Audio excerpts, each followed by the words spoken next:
सन्नः कुरुप्रजाभ्यो भयं नः पाशुभ्यः सुशान्तिर्भवतु। श्रीमन्महागणाधिपतये नमः। लक्ष्मीनारायणाभ्यां नमः। उमामहेश्वराभ्यां नमः। वाणी हिरण्यगर्भाभ्यां नमः।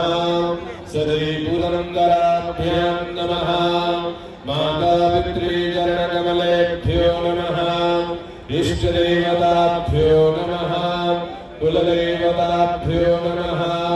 ग्रामदेवताभ्यो नमः। स्थानदेवताभ्यो नमः। वास्तुदेवताभ्यो नमः। सर्वेभ्यो देवेभ्यो नमः। सर्वेभ्यो तीर्थेभ्यो नमः। सर्वेभ्यो ब्राह्मणेभ्यो नमः। श्री गुरुचरणकमलेभ्यो नमः।